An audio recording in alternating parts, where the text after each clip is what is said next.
Grandma is mad petty. Old people keep it real, man. Older people keep it real. Oh my God. Woo, keeping it real. That's what we do, man.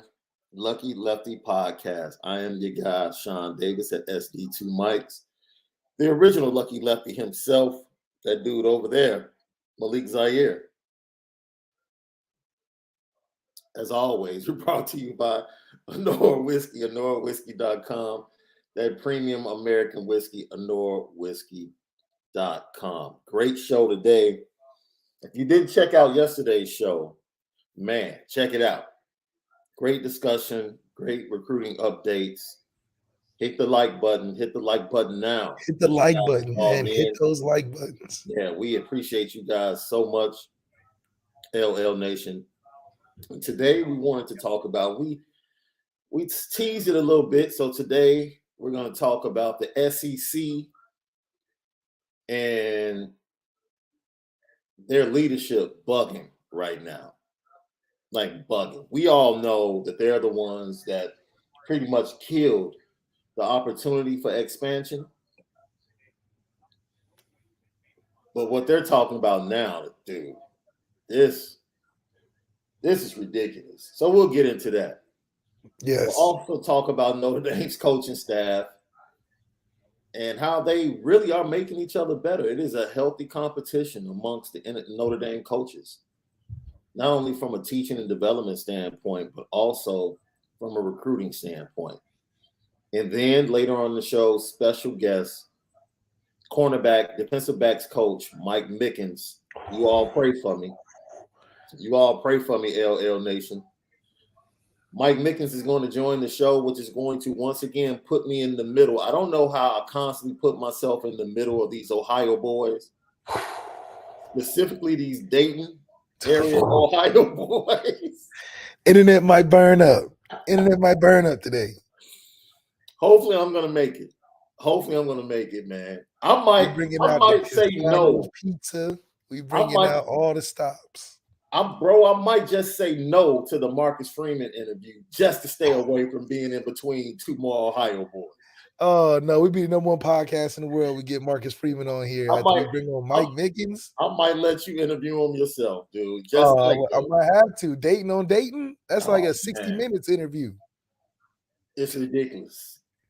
Lucky Lefty Podcast, man. So before you guys, as we were coming in, we had something really special for you for the Petty Train coming up at the end of the show. But it's amazing how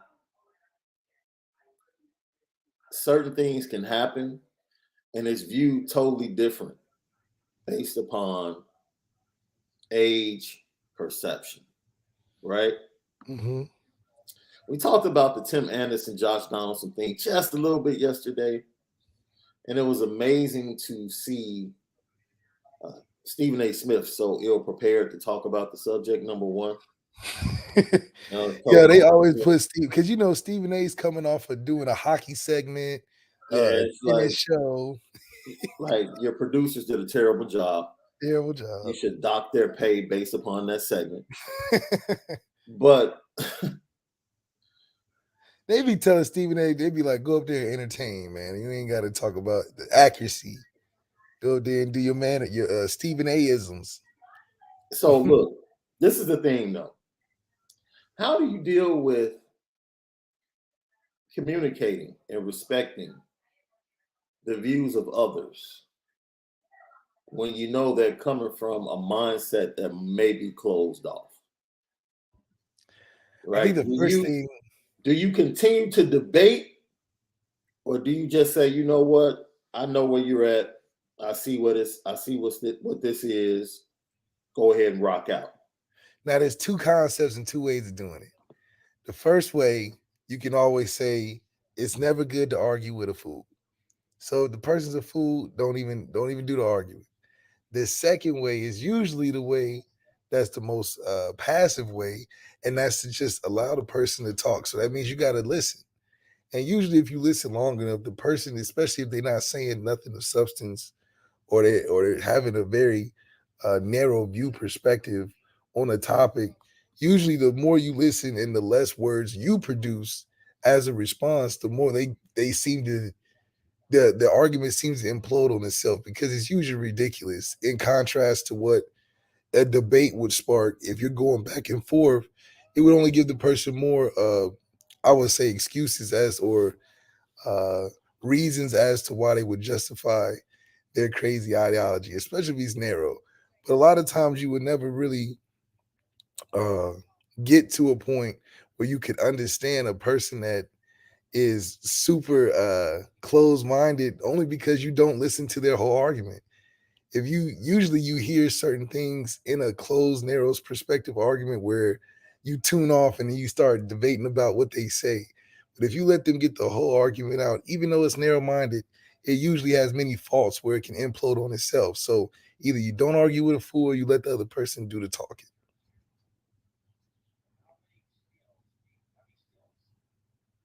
Oh, we can't hear you. We can't I need the patience of Job. hear you. Yeah, because sometimes I have to learn, like, yo, just let it go. I'm a natural debater, especially when I feel like what's coming back at me in the conversation is like disrespect in a way. It's like, come on, man. It's kind of like what we talked about. Like, if we're discussing something, trying to come up with a solution, it's like either you care or you don't care. Like, let's solve the issue. Like, now is not the time to spew your personal feelings, your ideology. Like, yo, the bomb is about to go off in 30 seconds. What do we need to do to defuse this bomb? That's right. Your thoughts on world views at this point is not helping us. We're about to die. And you're Yeah. sitting up there giving your opinion. It's like, this is not the time for that. That right there is where, listening Yeah. becomes, and this is why we chose the topic we chose today. I don't think people really understand. You know what it's like to navigate a locker room, the egos, the different backgrounds. Well, the same holds true for coaching staffs. The same, the same And that's holds where it true. starts, though. It Yeah. starts there, and usually it trickles down to the locker room because the players see the coach's relationship, Mm, and if the coach's relationship is catty with each other, you know, it's easy to tell. It's like if your parents are fighting, it's like, okay, I see how the communication is flowing yeah. in the locker room, and then it dwindles down to the locker room because now it's like, okay, my coach telling me something that's letting my other guy get advantage. And now Yeah. he talking stuff all day, and I'm just doing my coach tell me. Right. Now you're getting some mix ups in the locker room. It turns into a big thing. But if your coach staff ain't together, your team usually isn't together in that locker room. Lucky Lefty podcast. So what we're seeing, we talked about this yesterday, and I'm sure Notre Dame, the fan base, is kind of split on the way things went down with Cedric Urban Jr. But in order for the conversation to take place, there had to be a meeting of the minds in that coach's lounge, bro. Yes, Wherever they meet, it's like, yo, we got to have this conversation. Like, yes, this is a difficult topic. How should we handle it? What do you guys think? And somehow the consensus or the majority decided to go with, whatever conversation took place that led to Cedric Urban Jr. deciding to decommit, according to his tweet, after talking it over with his family and friends. yeah. I mean, you especially if you're not the one in favor of the conversation, you probably hear it a little harsher, and you're repeating it a little more harsh than it probably came off as because your feelings are tied because you probably really wanted to go to Notre Dame, and Yeah. so that's a natural thing, but it also goes to what we have to be really good at in recruiting at this point, and that's being uncomfortable with those conversations. Mm. We know we want to hit that next level. That next level is not a comfortable level to be at because we know that that level is very volatile. You're going to have 5-star number one guys in their position choose on the last day. That may shake up some of your recruitment that you've been working on. But if the guy wants to come, the guy is going to come. You're not going to say no to good talent. So because talent overrides everything else in college football, that's always going to be number one. So everything has to naturally, the natural order under that has to fall in line. So those tough conversations are telling a guy who's lesser talent in the natural order of things, you got to go. See, one thing I can give a piece of advice to everybody, all the fellas out there, bro. Like when you go get a beauty, like everybody wants that beautiful woman to spend the rest of their life with. There's a cost to that, bro. Oh, yeah. There's a cost to that. And one of the biggest costs that you have is that it takes a lot. See, you know, when you're dating and you live separately, you say, man, I'm going to pick you up at 3. You get there at 3, and the majority of the time, well, the first couple of dates, she'll be ready at 3. When she gets comfortable with you, you're going to be sitting waiting in the front room because she's still going to be putting on her makeup, doing something, trying to get herself right. But that's the cost of her looking beautiful for you. I give it a perfect example. My guy, D. Smith, when he dated Skylar Diggins at Notre Dame, he had to go through Drake. He had to go through Lil Wayne sitting on the sideline. Oh. He had to go through the worst, all the Instagram comments. He had to go through it. But when he did, because that's the cost it takes, now he's married, now he got a kid, and he's doing his thing. But during them college years, had a lot to go through. Had to go through it. But it was worth it. You know? And dude, my piece of advice, if you do indeed date that beautiful woman and decide to propose and marry her, gentlemen, it gets worse when they become married.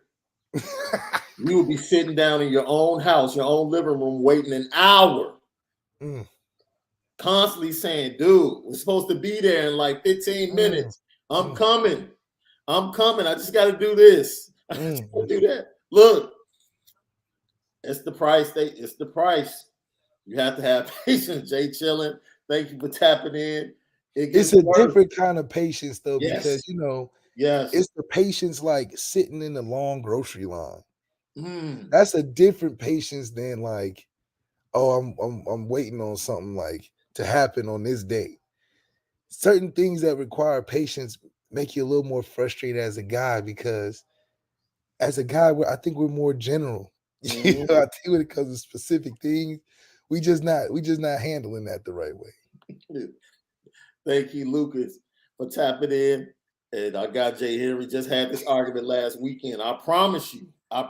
And it's even worse when you have a daughter and a wife that you're waiting on. Oh, it's the daughter, really? Oh, it's the worst. It's the worst. It just got to a point. It eased up a little bit when baby girl got a license. Because then I could just bounce. Oh, I ain't waiting on you. Like, yo, drive your mom. I'm out of here. What makes it worse with the daughter, though? Because I thought the daughter was... Because she trains her up. Oh. She trains her up in that way.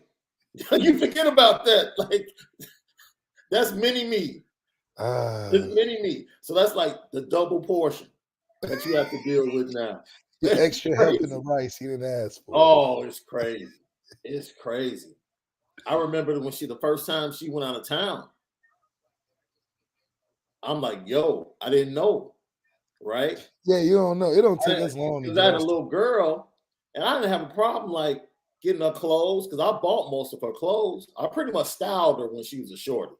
Oh, okay. And then my wife took over once my daughter started to change and become like more of a young lady, you know, because she used to roll with me. We used to go hoop, play golf.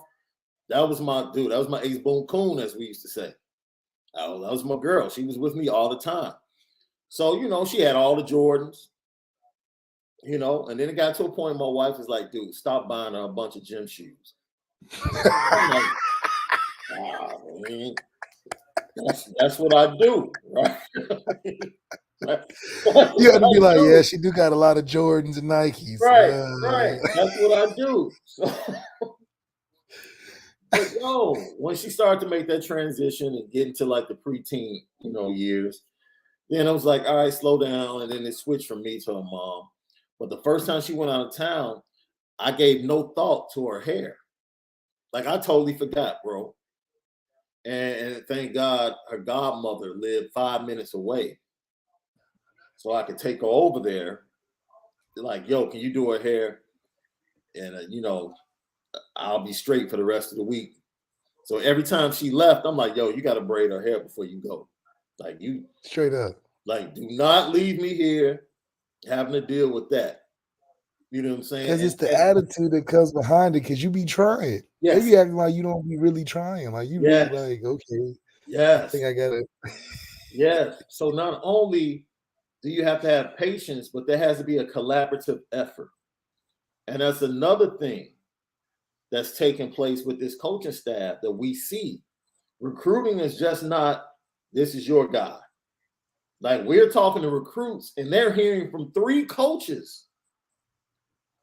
Like a defensive guy from Chicago, Kenwood, that we talked about, class of 24, got offered by Tommy Rees. Yeah. He's a linebacker. He got offered by Tommy Rees. But at the same time, he's talking to Al Washington. And at the same time, he's talking to Al Golden. Al Golden, yeah.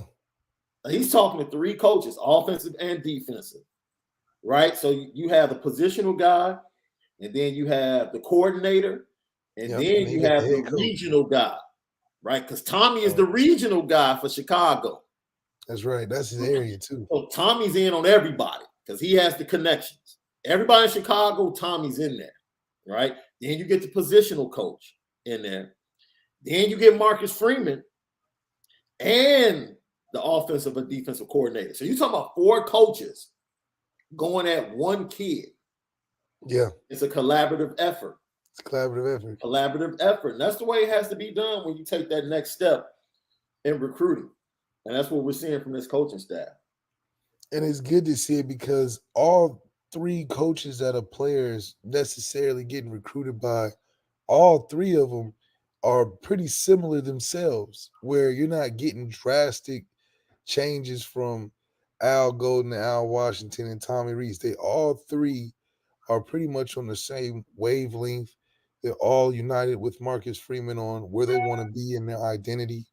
And so it makes that family feel good. Like, okay, I didn't talk to Tommy, but my guy Al Washington, we still on the same page. Al Golden's still talking about the defense and setup, how I can fit in. I mean, we all excited to be up there. So, I mean, it's really a wholesome feeling. And I think it's just more encompassing to why we give a better process of recruiting to these athletes. I think it's more of a thorough process where we really get in a relationship, and it's not like how we're trying to attract the popular girl by buying her nice stuff. We really like walking her to class, little stuff, really getting their attention, really getting these recruits' attention, and where when the stuff starts coming in, like the material stuff, like the duffel shuffles, or the nice cars or the apartments, it's like, well, I need something more than that. What about, can I call you after my test on Tuesday and tell you I bombed out? Don't be too mad at me. You know what I mean? Right, so those are the things that Marcus Freeman sees the value in, which I think he learned a lot from Tressel with that, because that's when recruiting was a lot easier back in the dinosaur days. But some of those values still stick around today, and it proves to work with getting great recruits, not just getting recruits. We can get a 2-star and treat him to a home-cooked meal and make him feel real good. But when you got elite talent that's being sought after, that has the same type of feel about us, I think that's where we point in the right direction. Lucky Lefty podcast, we're talking about the Notre Dame coaching staff and how they've elevated not only the way they recruit, but they've elevated the way that they teach.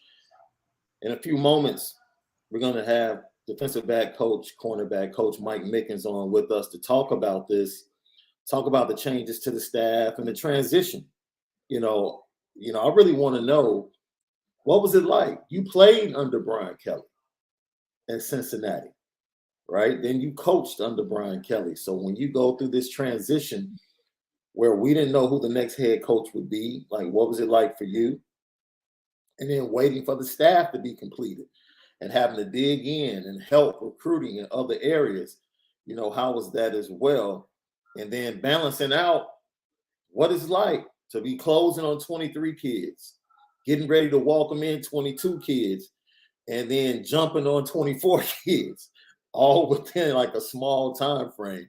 It has to be crazy. So we'll talk to Mike Mickens about that in a little bit. He's going to be joining us closer to the top of the hour. But continuing the conversation on the collaborative effort, I am very impressed from the practices that I saw that it's a collaborative effort also when they're coaching. I pointed out multiple times, I saw Al Golden, when they would break away, pretty much take the defensive ends and the rush ends and work with them, while Al Washington dealt with the interior defensive line. Al Golden just wasn't sitting back, screaming through a bullhorn, giving instructions. Before every play, he was standing behind the secondary, constantly saying, communicate, talk, communicate, talk. And all of this reverberates. And you see the defensive backfield talking to one another. You see the linebackers communicating. You see the defensive line down in the stands pointing and talking to each other. So now the culture and how they play defense starts long before the ball is snapped. And you know about this, man, how important it is from the time you come out the huddle or getting to the huddle, to the line of scrimmage, to the ball being snapped. There's so much that takes place that yields to positive plays happening on the field. A lot of successive plays that happen are a result of communicating before the snap happens. So a lot of guys being on the same page, you got to think to get 11 guys to do all the same job, all at the same synchronization at the same point, and then to do the job well, takes a lot of coordination and a lot of practice, which, it looks easy when the play is only 6 seconds long or 3 seconds long. But in those 3 or 4 seconds before this play starts, there's a lot of chatting going on, just like in the NBA games. Even though you hear the commentators and the color analysts, there's a lot of talking of the players on the court, being able to communicate from a rebound or switching or defensive things. It's the same thing for football. The quarterback's telling people things. The lineman is talking and pointing things out. The receivers are even checking with the refs. They talking to the coaches. They talking to the, so a lot of stuff is going on, which to me makes the game really fun, because when you snap the ball, everything goes silent, which is a weird kind of thing. You just hear a bunch of huffing and puffing, and if it's too long, you might get hit. So I do think a lot of success, 90% of the success of a play is dependent on the beginning, the pre-snap. You see Peyton Manning do a lot of be a master at the pre-snap, but a lot of his success came after the pre-snap calls and communication. So for quarterbacks, that's why I'm big on that.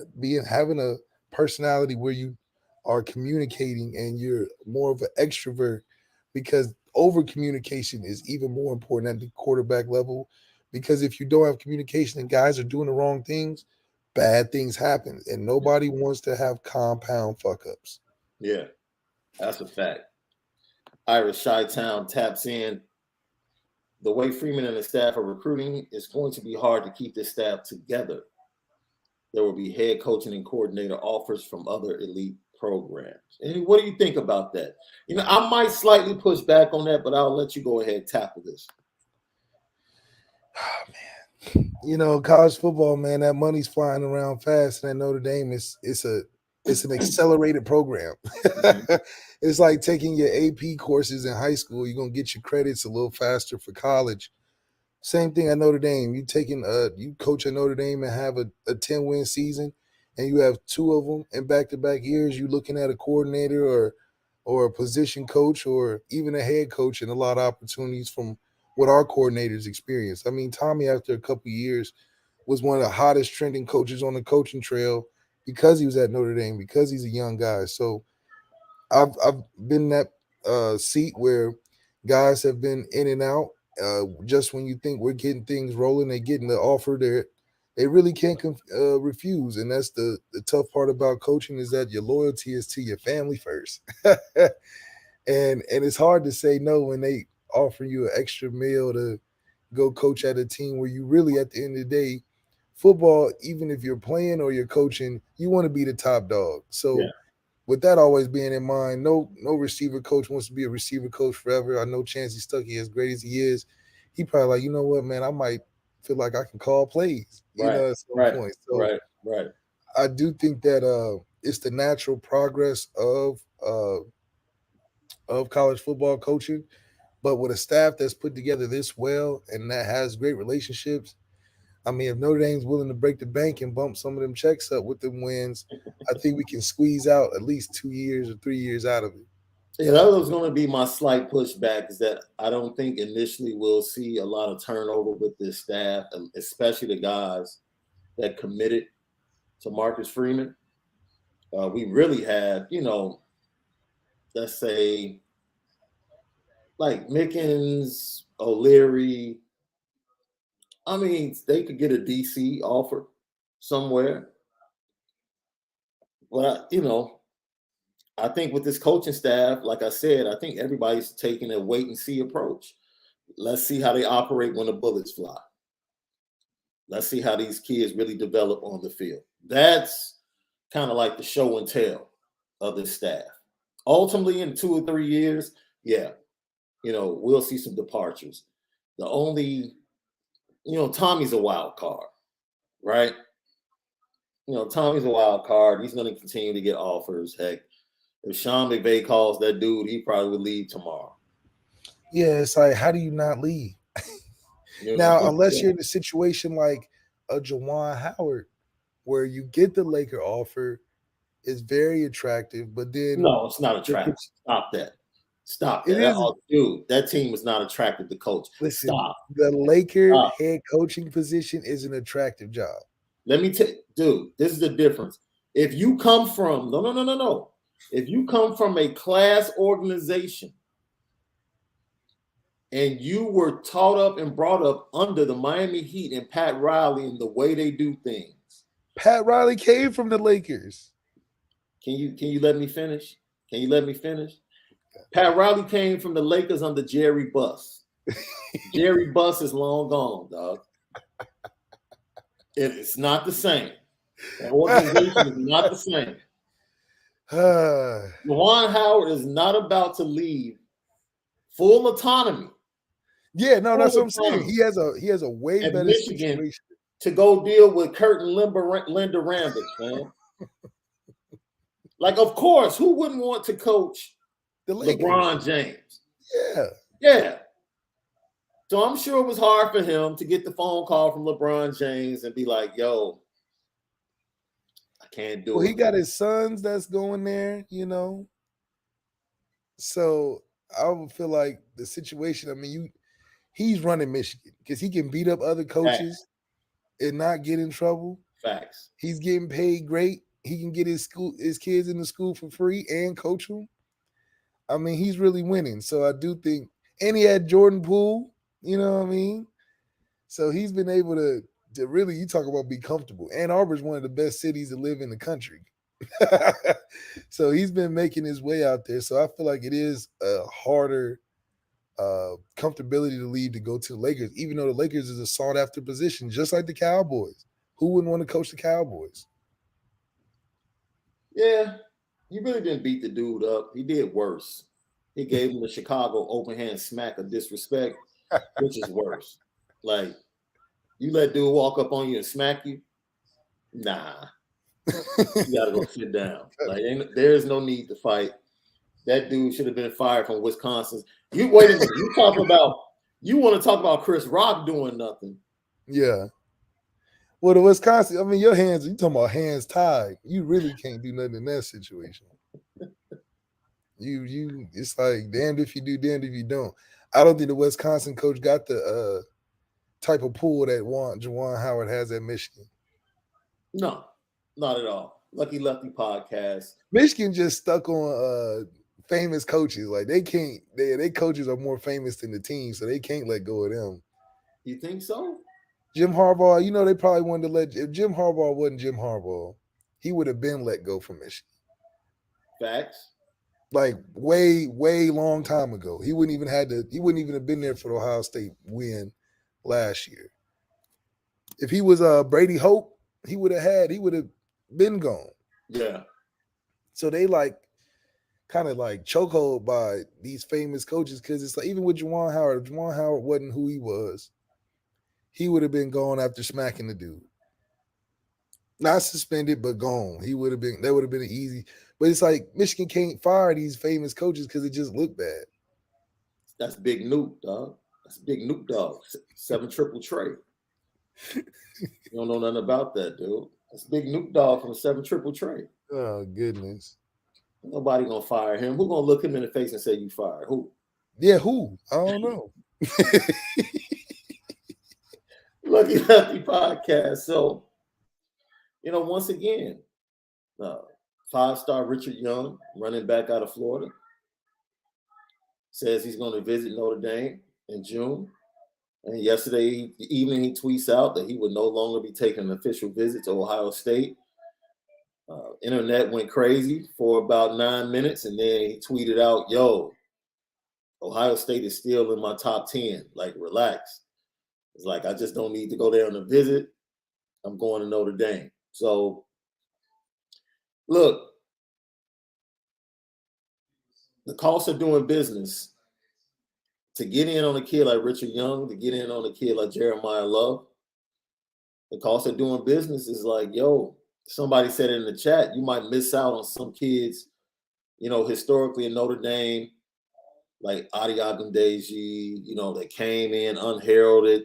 Will Fuller, to a certain extent, came in unheralded, but when they left Notre Dame, they were beloved, somewhat legends, and NFL players. That might change. The Rudy type stories that you're used to at Notre Dame, the guys that you pull for that come out of nowhere, the Jeremiah Owusu-Koramoahs, guys like that. It's like, would you rather go recruit those kids and continue to try to win and beat Alabama and Ohio State? Or would you rather go get the 5-star kids that when it push comes to shove, you can close your eyes and still feel good? Yeah. Like I said, I've changed. I've seen the light. Me. Yeah, I always say, man, just go get any running back behind this Notre Dame offensive line. We're good. We can produce. Good. Now, after watching Richard Young's film, I'm like, oh, that's different. I think we can use a 5-star running back. That's a little different. Yeah. I don't know. Like in my time as a fan, I haven't seen this at the running back position since like the combination of Rocket and Ricky Waters back then. Seriously, seriously. This is different. Like, so when you get difference makers, or as we call them, it's like to have a running game with a running back. Yeah, not just a guy that's good that is behind a great line, but a great guy behind a great offensive line. Yeah. See, that's Yeah, and I know the way football has evolved, we just want to depend on the tackles being able to protect that quarterback. Mm-hmm. Hey, man, look, have some problems with a 5-star running back. It's a reason why Alabama, Ohio State, and Georgia continue to get 5-star running backs. I mean, look at Kyron. Kyron wasn't a 5-star, and look at the success he's had. Yeah. Now just times that by 2 with a guy like Bryce Hall, who's just a bigger individual. Bryce Hall's like 6'2", 230, 4'3". Mm-hmm. Now put that in the backfield. Yep. At Notre Dame with Tyler Buckner and run some read options and shit. So the collaborative effort, we see that. How much better will this coaching staff be from the first game, let's say, to November, when they have to face Clemson and USC in your opinion? Well, it's going to be hard because starting out, you're going to have to be on fire. So by the time we get to Clemson, I think we should just be able to continue what I think we lacked a little bit in towards what Kelly had, and that was the dominance in the second half of the season. Mm-hmm. I think we managed to get through games in the second half of seasons under Kelly. I think Marcus Freeman and what we saw in the Fiesta Bowl is that we can start fast, which was a problem for us before. But if we could come out in that second half and look like the Warriors and have dominant third quarters, Yeah. I think that's where we can really get all of our true work in, and then by the fourth quarter we can get our young guys in. So the starting fast and the dominant third quarters, I think, should be the precipice of how great we can be by November. But I do think we have the starting fast component, and I think that'll help us in Ohio State. The Yeah. other half would be to be able to have dominant third quarters by the second half of the season. But the first half, I really feel good that we'll come out and not be intimidated by Ohio State. So I'm going to go through the coaches, and you tell me what you need to see to feel like they're making an impact on their position room. All right. So let's start with Harry. Based upon what we saw last year, Yes, the talent up yes. front, what do you need to see to immediately be like, okay, I Harry's like making the an impact? interactions of the guys outside the field. So when you see those guys traveling in packs, I know that's Harry Easton. When you see them guys eating together, doing anything together, they even interviewed together. Yeah. That's Harry Easton. I know we're good. That's it. Simple. That's it. We're That's the simple. Harry effect. The Harry effect. You They do move everything together. the herd effect. Okay. What do you need to see from the running backs for you to feel like Dylan McCullough? Okay, I see the impact. I think the recruiting you've seen it, but it's still the ruling is out because I want to see a guy take over the room.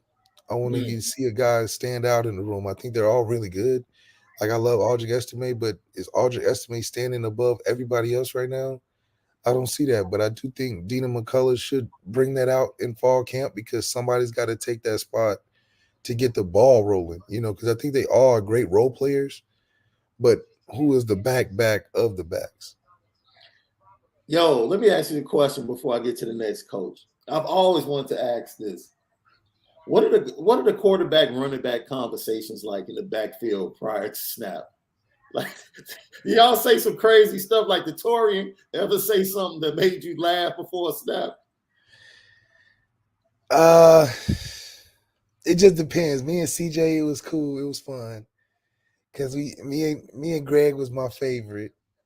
Just cause it was like, man, we would just everything we touched, it felt like it was going to the house with Right. Greg. Same with CJ. Same with CJ. But Greg was just, I don't know. I think Greg had more moves. Because CJ was still a converted running back, like Avery Davis. Like he didn't really start there, but he was such a good athlete. Yeah. Greg was like a running back. So it was cool to watch Greg run and I run and he run.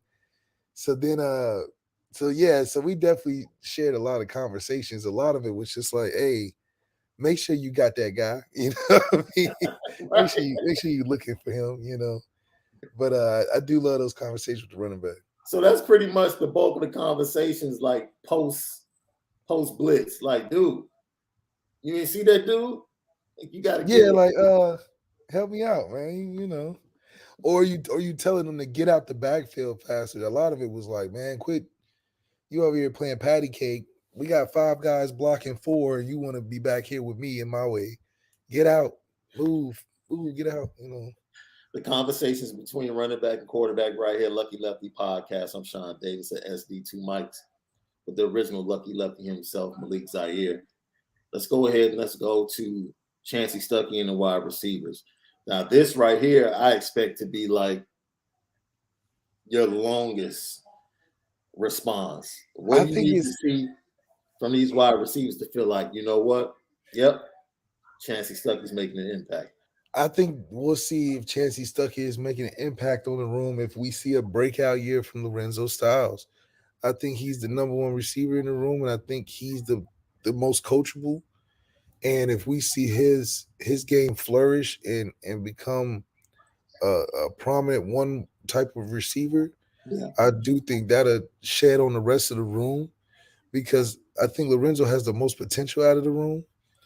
But I do think Chancey Stuckey being what we think he is in developing guys, that's a project that could be something real special for us. And I think the guys that follow that will matriculate. I think too also because Styles has the best relationship with Buckner, and I do think Buckner's going to start. So that should be freaking frat, and they should be able to roll out there and give me 200 yards a game at least between the two. 200? That's two. Oh, that's two 60-yard bombs and a couple underneath stuff, and maybe a screen. You're gonna get some screens in there. Yeah. That's a perfect segue because I'll go right into Tommy Rees and Tyler Buckner and Drew Pine and Steve Angeli. Like The ruling is still out on Tommy's the spotlight quarterback is hot, room. No diffuser. We don't have any diffusers on the spotlight for Tommy. No, we want this spotlight to be bright and hot. We want the hottest hot seats because it will prove a lot of him as a young coach if he can be able to sit on that hot seat and manage it. So that's why I would like to see a lot of pressure on Tommy because we're good. He's been good being comfortable because we weren't. The angry mob was on Kelly. Mm-hmm. So he was the good, young kid that's the young boy genius. But now he's the leader of the whole offense with no quarterback coach. So it would be interesting to see him manage the pressure because I think that'll just push our offense to be better for those games that really matter.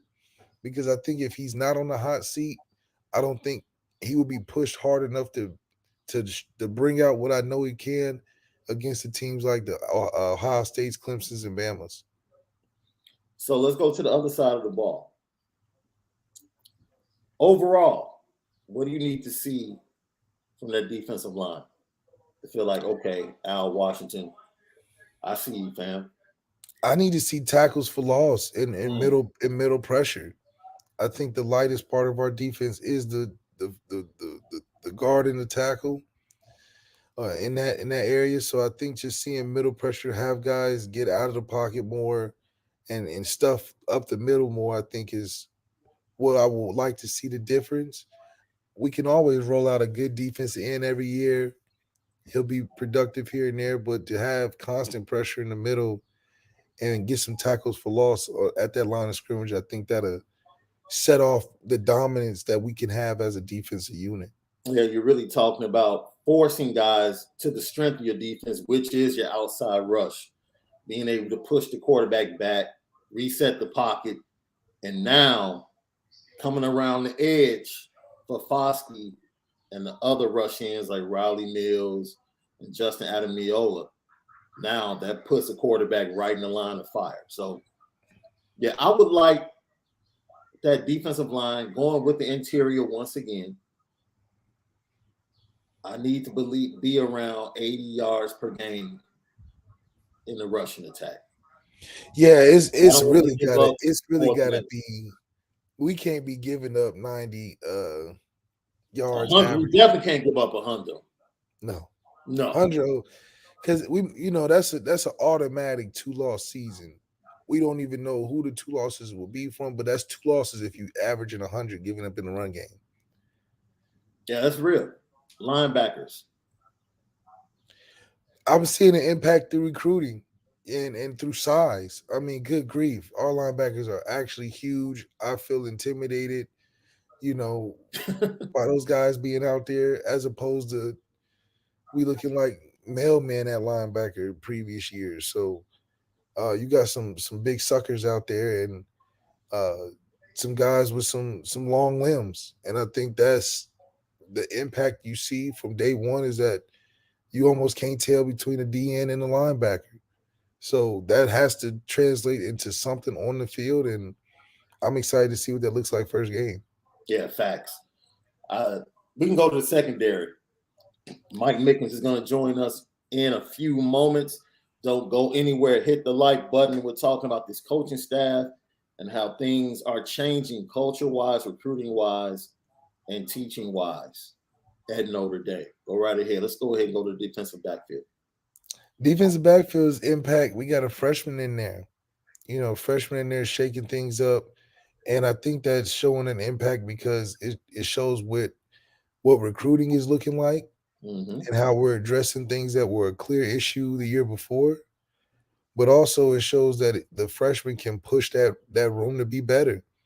If you got a freshman in there, a true freshman that just got on campus in there, I know that's pushing the guys in there that have been on campus to at least step their game up, knowing that was a serious concern last year. So I think that's inspired the room, and I think it's made it easier to coach from a Mike Mickens perspective because now he doesn't have to motivate guys to be better because he's got young guys that's kind of doing it for him, as leading the example.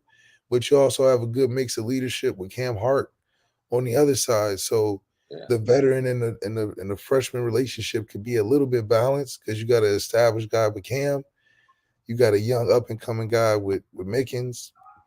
I mean with Jaden. So I'm excited to see it. I'm excited to see everything in between. I know there's going to be competition, and with competition in that room is going to drive some great results.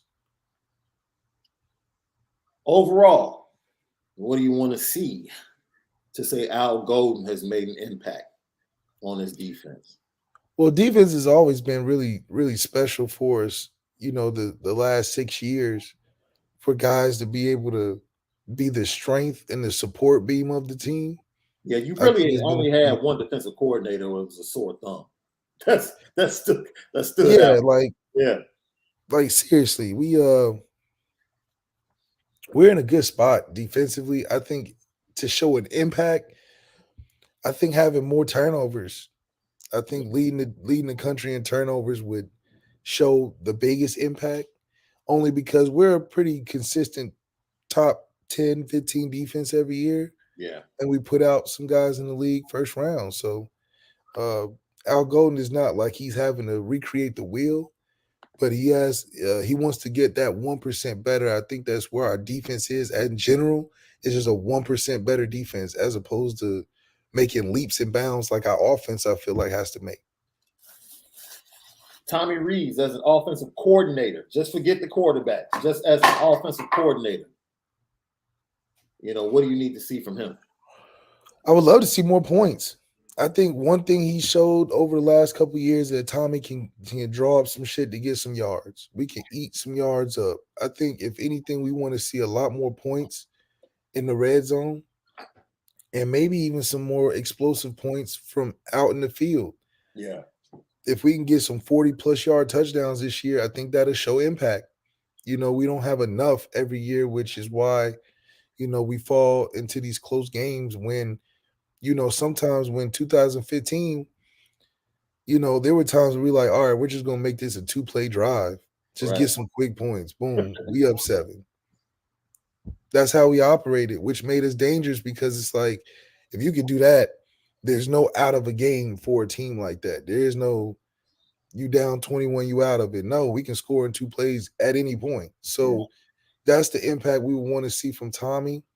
Because other than that, we're good at just going up and down the field, 10-play drives. We can get all the way there and then kick a field goal. So now it's time to get some 2-play touchdown drives. It's time to score more points in the red zone, and that'll show an impact. The current CFB playoff TV deal runs out in 2025. We know last year that the opportunity or earlier this year, they met to try and expand the playoffs and change that deal. And not the TV deal, but the current CFP deal runs through 2025. They met to change it. The SEC tried to basically, the SEC always wants to talk about being the best conference, and yet and still, like they're literally driven by 2 teams, which is amazing to me. But when they come to the table, they try to use that leverage. Florida AD Scott Strickland came forth, and this is the most ridiculous thing I've ever heard, bro. He actually said that he's going to put forth when the SEC conference takes place in Destin, Florida next week, that the SEC has their own playoff. an SEC only playoff. Yeah. They don't talk about this. This is the most ridiculous thing I've ever heard. Like, look, yes, they're adding a couple of teams, right? A couple of historical great teams. So that would mean that basically he said he wants the SEC to be their own division in football. So basically, they're going to squash the SEC championship game and just go to an SEC playoff only. So basically, we would end up with 2 national champions. Or just 2 divisions. Yeah. Because the SEC would be its own division. Yeah, and the fact that like if you're not talented enough to play in the South, you go to the NCAA. You go to Clemson or something. And the fact that Greg Sankey didn't squash that as soon as he heard is amazing. But the SEC don't really be that nice top to bottom. So as far as the Big Ten is more top to bottom talented wise, even though Ohio State is clearly dominant. Oh, facts. But the Big Ten is more top to bottom talent wise than SEC. I don't want to watch no Mississippi State play nobody. I would rock out with that argument. Like I said, they just happen to have 2 teams at the top of the conference that carry everybody else. Like everybody else in the conference should send a thank you card when they get the TV money at the end of the year. Like Tennessee would be 4th in the ACC, and the Bills should be sending Alabama and Georgia tons of cards and thank you notes for the TV money they get because of the efforts of their football teams. Because Vandy hasn't been as successful on the football field. So, man, it's amazing how much that conference as a whole tries to stick out their chest, not really understanding how mediocre the rest of the conference really has been when you compare them, like you said, to the Big Ten and other conferences. The Lucky Lefty podcast, we are pleased to have, one of the coolest dudes on the Notre Dame staff. As I told you, he might not know this, but somehow, some way, this is like the 4th time I've been caught in between 2 Ohio dudes on this podcast. That's right. I'm going to have to go through it again. I asked my wife to pray for me before I started the show because not because of him, because of my co-host, because once he gets on with his fellow Dayton dudes, he goes crazy. So welcome in to the Lucky Lefty podcast, Notre Dame defensive backs coach Mike Mickens. Coach Mickens, welcome into the Lucky Lefty podcast. Hey, appreciate you having me. Absolutely. Yes. So I want to jump in. Let's talk about the transition because today's show, we talked about this coaching staff and how even though it is an unknown, how you guys are going to be able to work together and build this team during the season because we've never seen you guys do it before. So it's an unknown variable. But what we've seen from the recruiting, how things have been elevated, how certain tough decisions recently have been reached to go ahead and make things better. And from talking to recruits, it is clear that you guys are unified and it is a collaborative effort on and off the field for this program. No, definitely. I mean, it starts from the top, right? Coach Freeman has a vision and he wants us to recruit at a high level, and he recruits at a high level. And it's about building relationships that way. And, and that's what we're doing. And that's what you see with the staff. It's a unique staff, high energy staff, but great people. And that's where it starts at. And Coach Freeman has done a great job with all the hires and getting good people and guys that are motivated to recruit and go after it, and get in these battles. And that's what it's all about, that competitive spirit with it. And to get to this point, I don't think people realize the valley that kind of existed end of last year into early 2022. You played under Coach Kelly, right? Then you come under him on the coaching staff. He decides to leave. There's a time that you don't know who's going to be the next head coach. You don't know where you're going to end up. Eventually, Marcus Freeman becomes the head coach, and then you have to fill a coaching staff. And now you guys are really multitasking, trying to keep recruiting alive, connecting to the 22 guys that are coming in, staying in contact with the 23 guys, and preparing for the 24 guys. Let's just talk about that time, how difficult it was, and how you guys got to this place where now this coaching staff seems to be hitting definitely all cylinders. Well, when you get around that time of the year, it gets crazy. You never know what's going to happen with it. And at a moment we didn't know what was going to happen. We didn't know if Coach Freeman was going to get the job or what was going on with it. And luckily he got the job and has then created a vision and knew what he wanted right away. And as hard he was working and building that staff and connecting with the 22 guys on all levels. And then getting everybody into place and getting to the 23s. You see these guys, they've been grinding, since day one. And that's the great thing about it.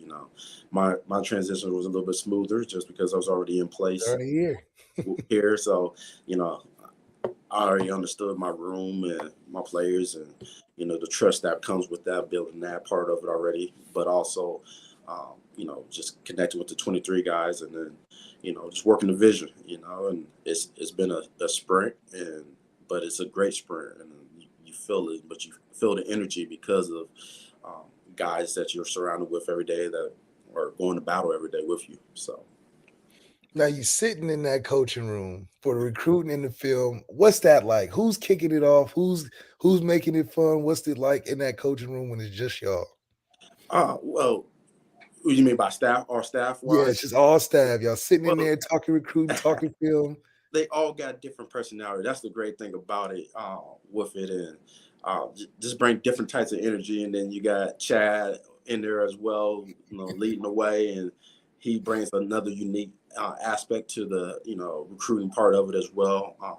But just when you just see these guys making these connections and these relationships and basically with our team and in these recruits, and you see why the momentum is the way it is because we're going about it the right way. And, this thing starts with relationships and it starts from the top, and you see a head coach and Coach Freeman, on a call every day with multiple guys every day because it's a priority. And knowing that, this is the vision that we want to do. And, we want to compete for national championships every year. And we want to win national championships. So it starts in recruiting as well. Once again, Coach Mike Mickens joins us on the Lucky Lefty podcast brought to you by Onora Whiskey. OnoraWhiskey.com is their premium American whiskey. OnoraWhiskey.com. And if you're going to drink, make sure you drink responsibly because it is the perfect nightcap to a Notre Dame win. Get that dub, have the Onora whiskey for that nightcap. Coach, when I met with you in March, and, just looking at your background, you have a situation that you went through is pretty familiar to kids like Jaden Mickey and your guy Benjamin Morrison coming in as freshmen early. You too, you pulled that starting spot as a freshman in Cincinnati. So you can relate to their eagerness to want to play. And look, Jaden Mickey, Malik and I, we laugh every time we've been to a practice or been around the team, it's like, dude, this dude does not shut up. Dude, he is talking the entire time. Like that eagerness, that excitement, that youthful exuberance. How does that connect to the teaching and then ultimately the development that leads to that playing time and production as a freshman? Definitely. I mean, he's a hungry player. And, with that means he wants to learn everything. And that's the great thing about it. He's eager to learn. He's eager to do extra meetings and off the field and things of that nature where it allows him to have more success on the field, obviously, right? So I love it. I love his competitive spirit. I call him an energy provider. He's going to be the same player every day at practice where he comes in and, he just wants to compete and he wants to get better and he wants to win every rep, and at corner, that's what you want, and that's the great thing about it. You have those type of guys in the room that want to compete, that's one of our biggest things that we say in our room, that we're going to compete no matter what and we're going to get after it. Does that mean you're going to win every rep? No.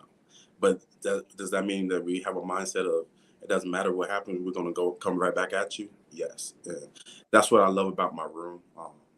Just to see the growth over the years with them, and then you add a Mickey into it, you add a Jaden Bellamy into it, and Ben Morrison comes into the room as well, where guys just want to compete, and that's what you want about them. And that's one of the main things that I'm looking at when I recruit a corner. Like they got to have competitive spirit, they got to have thick skin because at the end of the day, we live on an island, and all eyes on you. That's right. Now, what's that excitement like? You talk about leadership in a room that's got a lot of variance. You got a Cam Hart who's very mature, been there, done that, and you got a guy like Jay making everything in between. What's that balance been like for you? Because they're all competitive, but there's some leadership in there too that has to survive, especially when you got seniors and freshmen trying to get the one spot. Well, that's the great thing about it, right? With the Cam Harts of the world, the Clarence Lewis of the world, the Tariq Bracy's of the world, those are older guys that have played a lot of ball here, and they help the young guys go through the transition of it and show them the why, and now it's just not one voice in the room, right? When it's just one voice of a coach in the room, then that room could get a little stagnant. When you have multiple guys on the same page and know what you want and they know what they want and they know what they want the room to look like, then now you're going in the right direction. And that's what we have in our room. We have incredible unit strength, love for the brotherhood in the room, but it's a healthy competition. Everybody wants to compete. Everybody wants that starting spot. Everybody wants to make plays and get on that field. So that's what you want. But then when they come together and they're helping with it, now that's special. And that's what you have in the room with those older three that jump in and take the young guys under the wings and things of that nature with it, And that's been a process, right? Because, obviously, C. Lou started as a freshman. Tariq started a little bit off and on throughout his career. Cam Hart came over from receiver. So he's learning the position, So a lot of those guys was still trying to find their way, in the previous years, trying to figure out how to play corner. Now they understand it, and now they're growing, and now they're taking other responsibilities on. Now the room can come together. That's right. A lot of teams are trying to find what you already have and what you have going into the season, and that is that number one guy. Mm-hmm. And then that guy that can play in the slot. And you talk about Tariq and you talk about Cam. We get a bunch of questions constantly on the podcast based upon one game. I'm sure P. Lou wants to forget about the game, but I thought what Marcus Freeman said immediately after that in the press conference kind of reestablished the belief that the coaching staff had in Clarence Lewis and gave him the opportunity to build off of that and to let it go, which was pretty much, look, he's going to make plays for us. We believe in him. And so when you talk about that and having that and hearing that from your head coach and having that trickle down through the positional coaches, how does that type of belief become infectious, not just for your room, but for the entire defense? Well, it's that brotherhood, right? Yeah. That unit strength that we talk about, if one have a bad game, we all have a bad game.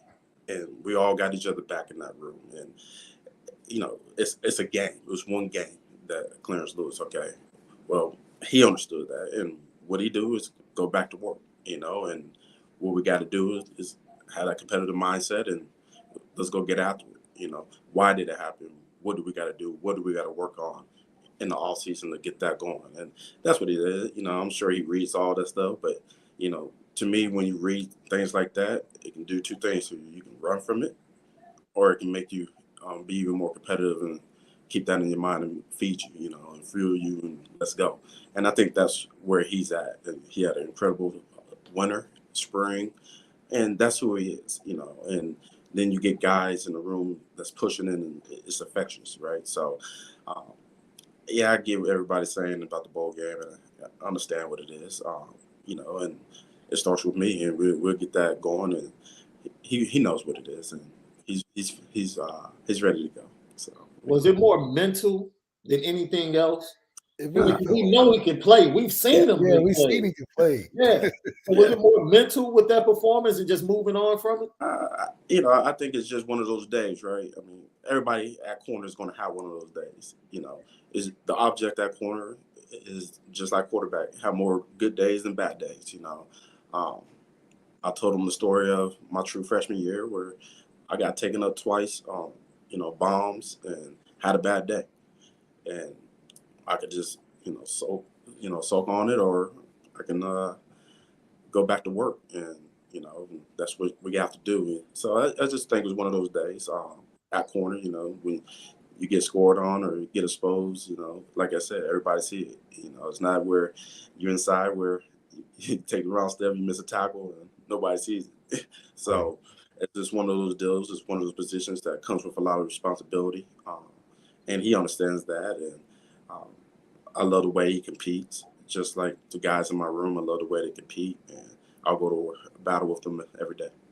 Do you remember who that wide receiver was that got you, Coach, back then? Yeah, I don't forget names. I won't say his name, but I don't forget names.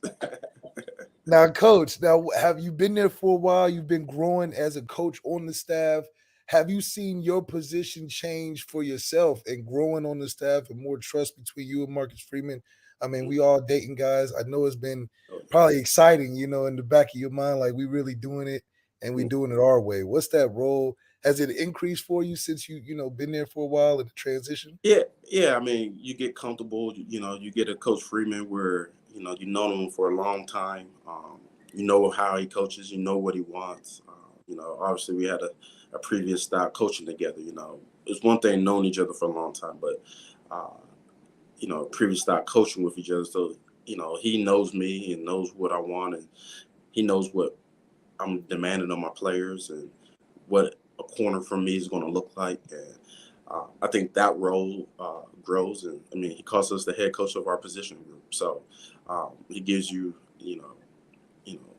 autonomy to do what you want to do and, get the job done. And that's what I love about it. That, coaching for him, like he lets you coach your position and especially to lead your position. So.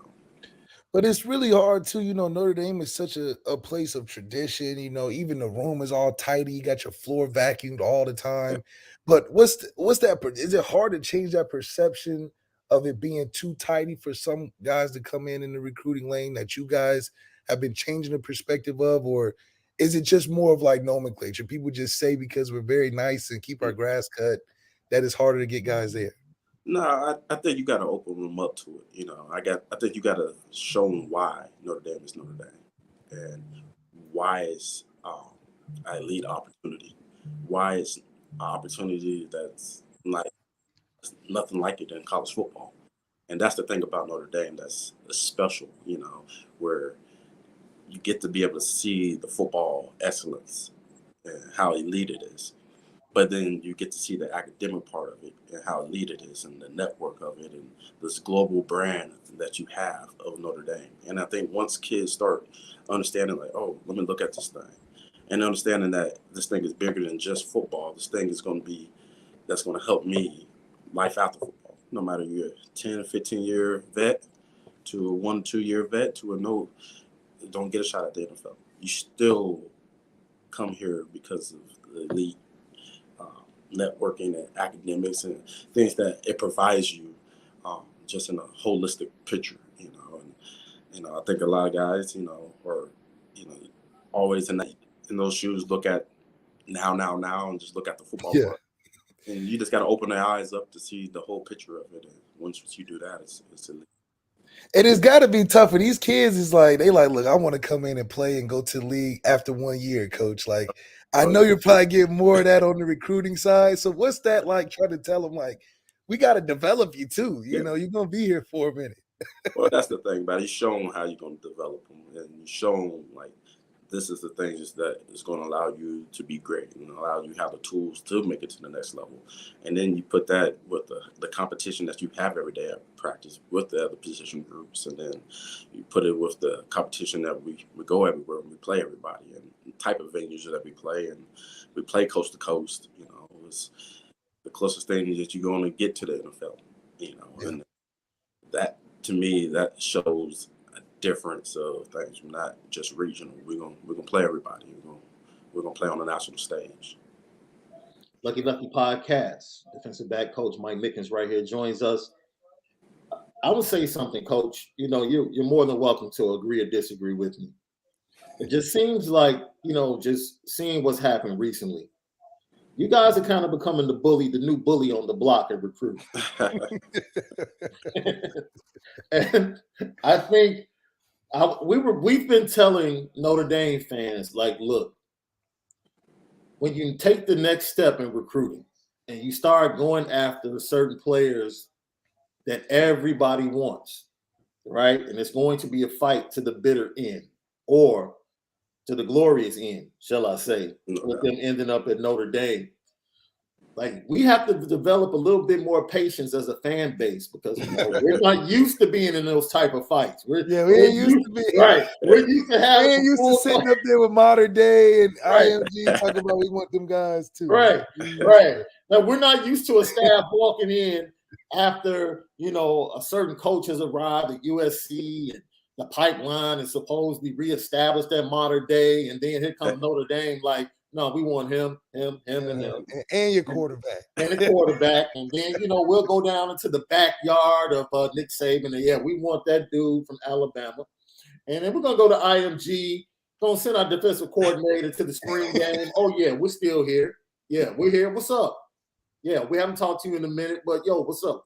We're still here. It's like you guys are putting everyone on notice, and I think the entire nation is taking notice, especially coaching staffs like, okay, this is a different Notre Dame. Like, things are different. Did you get that when you step into the high schools and you're around other coaches? Well, I think, like you said, we're going to go battle. That's number one. We're not going to shy away. If the kid fits Notre Dame, then we're going to battle for him. Yeah. How long that takes for that kid to get through the process, we're going to battle to the end. And we're going to win.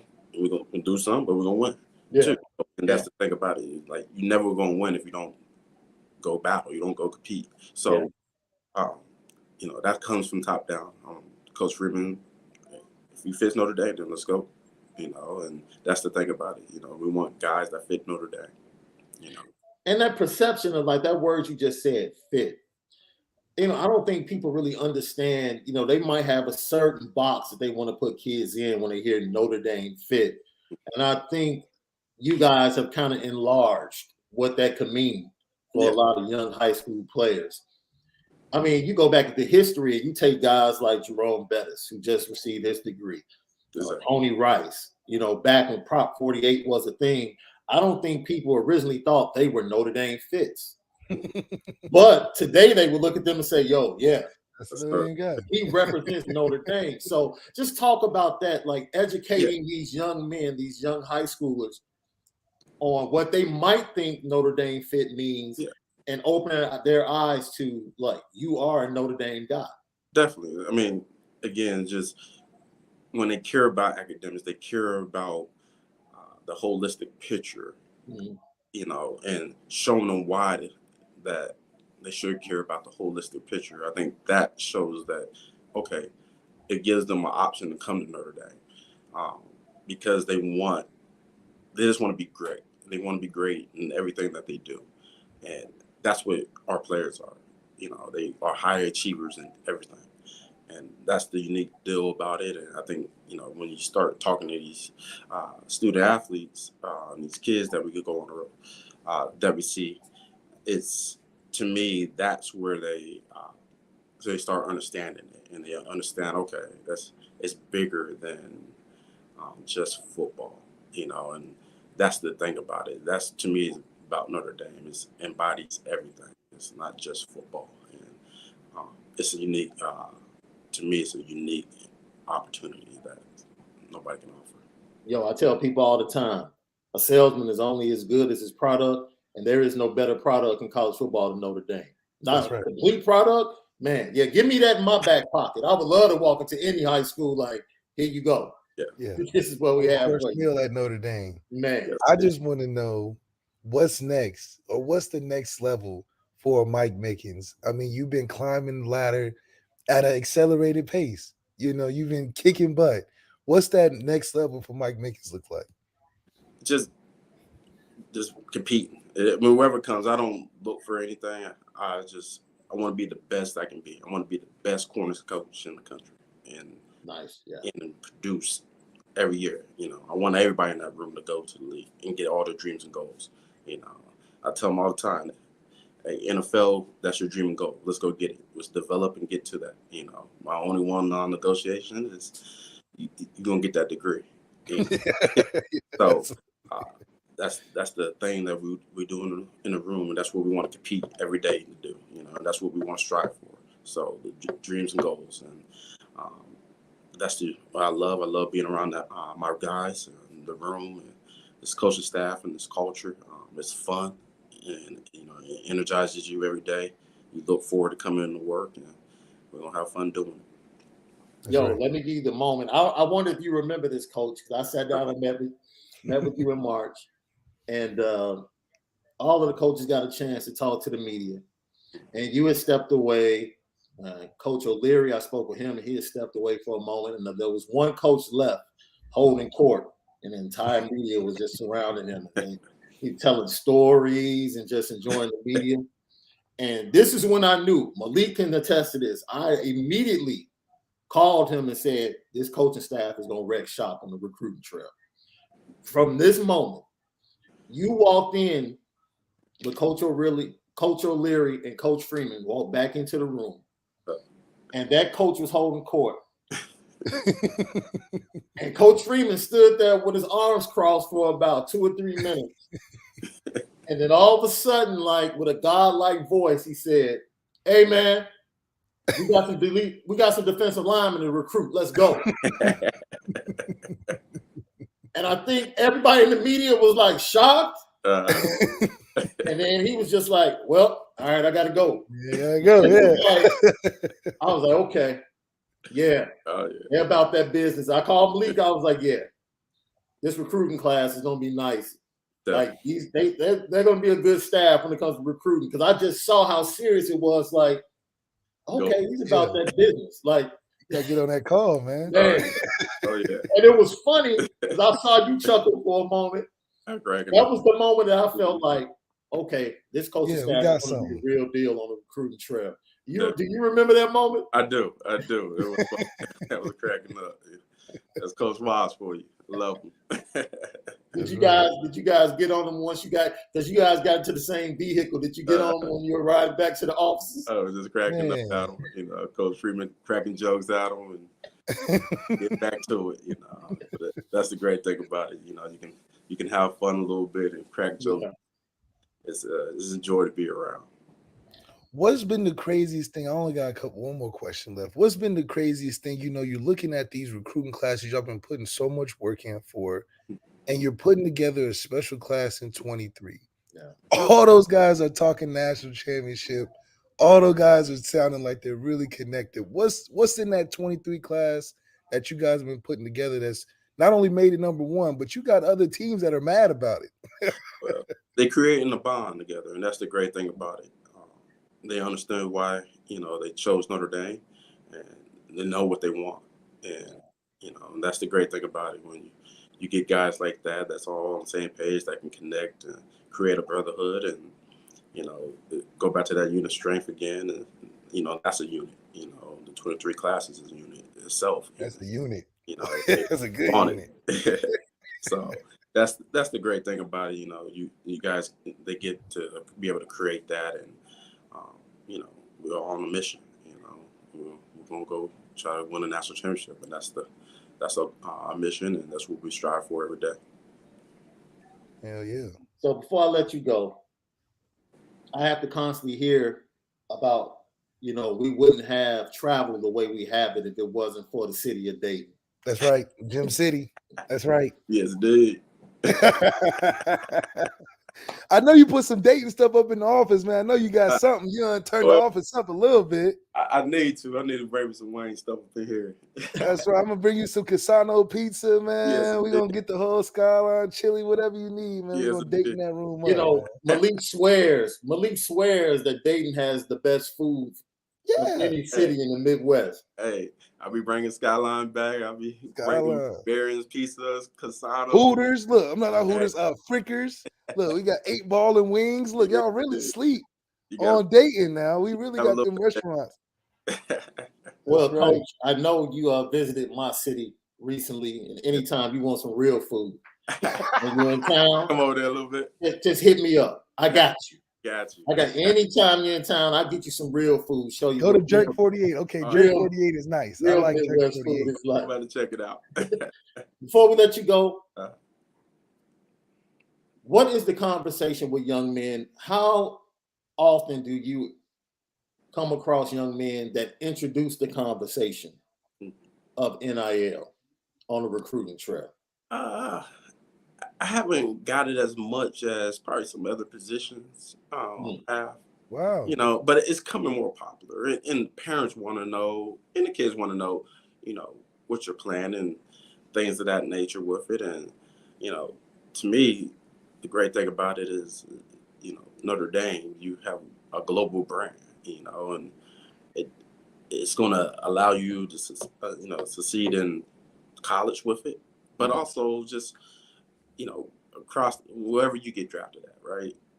You can go into that city and that market and they know you know, and that's the great thing about it, where, you know, you're not stuck in just a certain state or city and, you know, you got to stay there.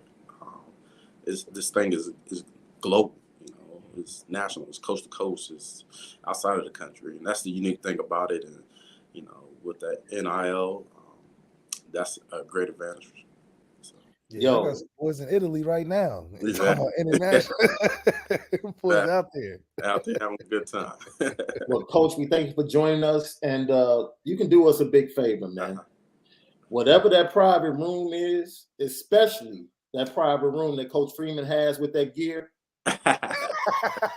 2X, bro. 2X. That's all I'm saying. I just want a piece of the gear that you all wear, because like we can't find it. No doubt. Under Armour's being stingy. Lucky Lefty being stingy now. Sneak into the room, 2X. Malik, what are you, about a large? I'm about a large, you know. I can be a player now. I can you know. Your boys up, that's all. You got that exclusive, no doubt. That's right. Coach Mickens, thank you for joining us on the Lucky Lefty podcast, man. Continue to stay blessed and healthy, and continue success to you, your family, and the entire Notre Dame squad as well. I appreciate it. Appreciate you guys having me. Absolutely. That was Coach Mike Mickens, defensive backs coach at Notre Dame. That's a good dude. Man, really good. That's a good dude. Man. That's a good dude. That's a good dude. Matter of fact, you know what? I was going to ask Coach Mickens to come in if he's still backstage. So if he wants to come in on you know what time it is, then we'll let him do that. We'll get if he wants to stick around backstage, you know, we'll let him come in and talk about the topic for Petty Train. But you all know what time it is. Let's get to it.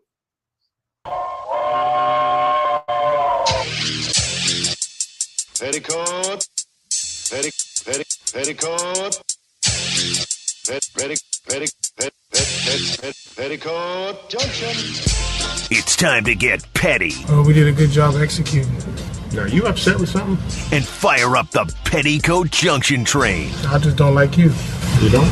No. What is today's petty historic Petty Junction?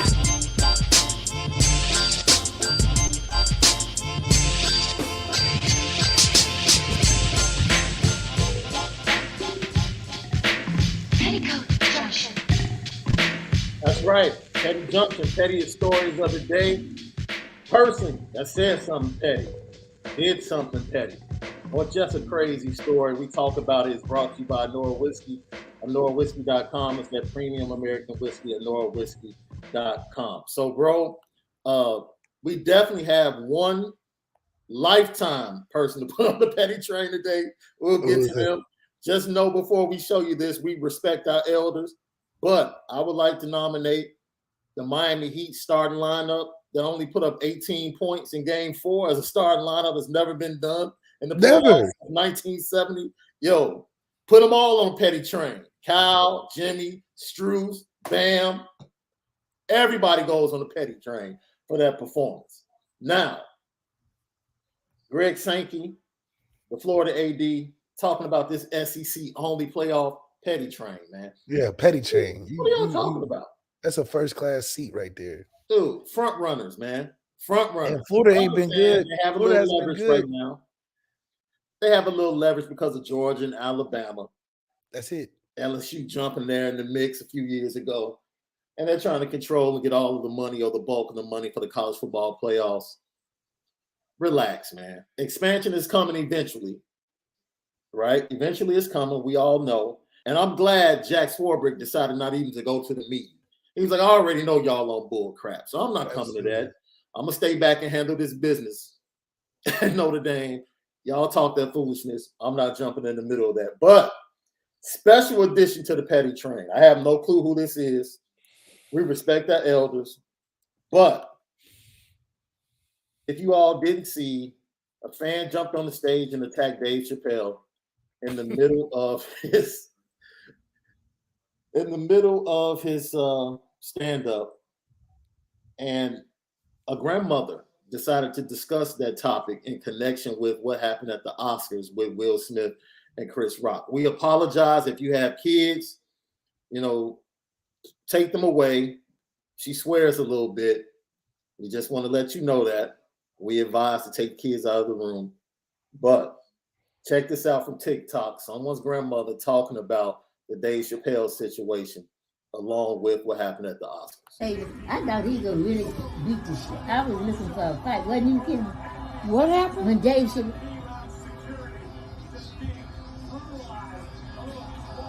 What?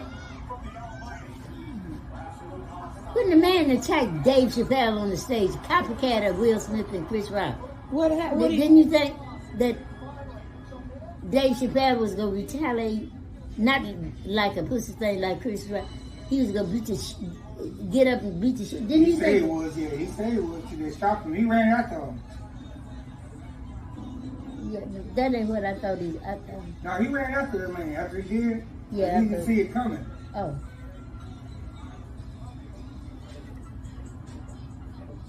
Oh, just because somebody don't retaliate don't mean they'll...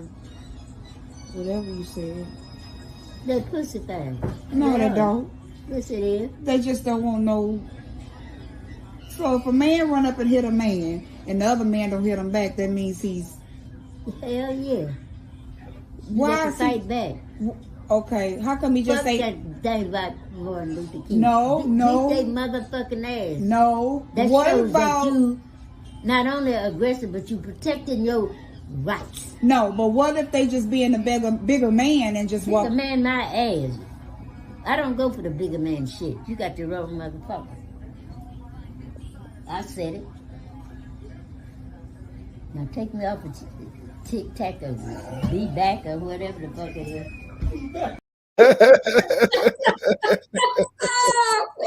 We bring Coach Mickens back in. Coach, what do you think about what Grandma said? She was like, man, I'm not for that bigger man stuff. Yeah. Bump that Martin Luther King approach. Nah. She wasn't. If somebody walks up on you, you got to handle that. Yeah, she wasn't having it. It was she was firm on that. So we know what she's gonna do. That's right. That's how we gotta be. We ain't taking no for an answer neither. We on you. We on that ass. If something like that ever happened to you, like you guys are running off the field on the road and fans are storming the field, or someone says something, like your mindset, are you just trying to get to the locker room? Or you want to smoke? Like, yeah. Do you feel like, yo, when you are approached like that and you feel threatened, you have to defend yourself? Yeah, I mean, I think if you're in a situation, I believe in defending yourself. I do. Now, if I can get out of the situation, I'm gonna get out of the situation. Straight up. But that'll be the last resort. If I gotta defend myself, I'm gonna defend myself. But yeah, said I ain't that big of a man. She was going right for it. She ain't trying to leave nothing. She's right there for it. So basically, if you were hosting the Oscars, they would have had to go to commercial break. Yeah, they had to break to commercials with Coach Mickens, man. I've been good on stage. Yo, LL Nation, we appreciate you so much. Thank you for another great episode of Lucky Lefty Podcast. Once again, shout out to our special guest, friend of the program now, defensive backs coach Mike Mickens. And we'll check you guys out same time tomorrow, 10 a.m. for another episode of the Lucky Lefty Podcast. Don't forget, for the Culture Friday, we have actress Ty Davis from The Chi, the Showtime show, joining us to talk about the upcoming season. And she's a big sports fan. She's a huge sports fan. She almost got me fired one day. We'll talk about that. Nice. She tried to cuff something, and we brought her in for an interview. And I'm like, yo, no, you got to put that back.